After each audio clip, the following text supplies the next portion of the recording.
Lo matalong bay. Uy.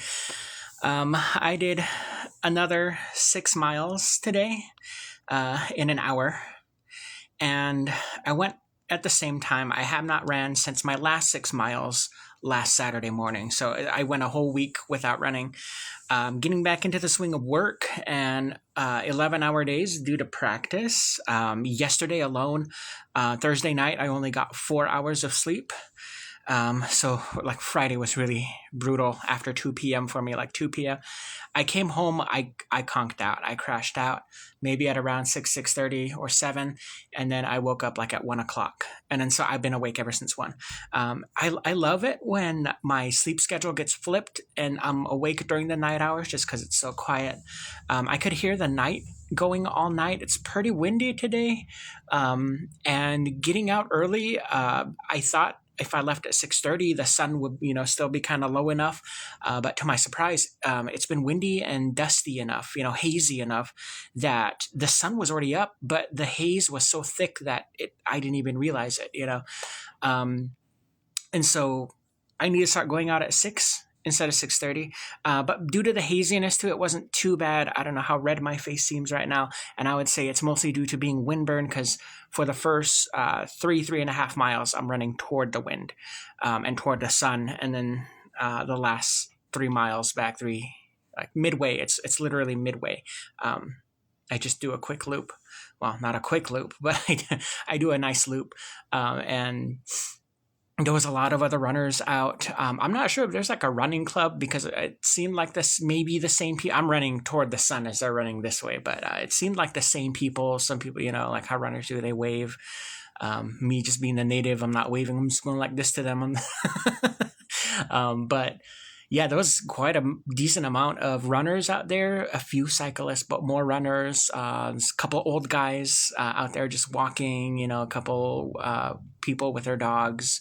So the interesting thing I wanted to share with you guys, and I know that some of you guys may be marching today, and that was through my, visions of people marching, people protesting, people with their sign, like all of that was in my mind as I was out there. But running toward the sun, I was thinking like what, on this day particularly, a significant symbolic way to represent the haziness of what we're all dealing with right now.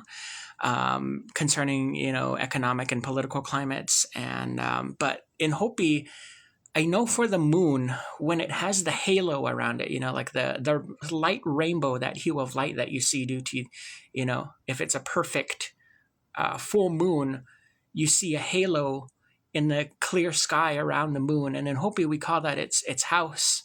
And I was thinking about that today as we were running toward the sun through the haze. You could see a huge, light rainbow, the house around the sun. And like, what is a home for us, right? It's supposed to be an environment of stability. When you're playing tag, home base, it's safe, So I'm thinking about, how big it is. And in the winter, it gets smaller. At least for the moon, it does. So, thinking about just the symbolism behind that house around the sun right now, even though it's hazy, even though it's windy. And, again, the metaphor for me running 6 miles and in the weather conditions, the weather was still perfect, just barely like mid 60s, maybe it's in the lower 70s by now. But there was still quite a few of us that chose to get our miles done today. And even though my legs, were kind of strained, I'm still getting some movement in. I'm not running, but, due to practices, I'm doing drills with the girls. I'm coaching volleyball, so I'm getting a lot of movement in. But my thighs in particular have been sore lately just because I've been having to get low to show the girls how to shuffle on their feet by getting lower and bending their knees. But, being quick to react to the ball. But yeah, all of that was on my mind concerning today's events. If you plan on going out, and just again what running means for us in terms of endurance, and even though it hurts, even though it's not comfortable, you're still persevering and pushing through and getting through. So we'll see how my legs feel tomorrow. If I feel okay enough to do maybe a 3 mile run tomorrow morning, but I'm pretty sure my knees are going to feel the impact. Another thing I wanted to go into, maybe I'll do it in a different video because I'm shopping for shoes right now. Uncle Sam's check just hit my account, so I'm thinking of, should I hold on to it, or should I invest in a good shoe? But yeah, I want to share some information about running shoes, particularly for desert runners. There's all these reviews that you can see about, it handles this way, the cushion this, cushion that, but very, very few people actually consider the environment that they're running in, the terrain that they're running in, especially if they're new runners. So you might come across shoe reviews for what's good for what. Again, everybody has different strides, everybody has different feet, everybody has different bodies. So there's no exact perfect shoe out there for the all runner. It's just what your preferences are. And for me, running in the desert environment, the course that I run, my 6 mile course, it is paved, because a lot of cyclists use it. It's asphalt course, but just due to living in the high extreme heat, due to hardly any grass unless you're in a dedicated soccer field, unless you're in a dedicated golf course or a park, there's hardly any grass down here in the desert.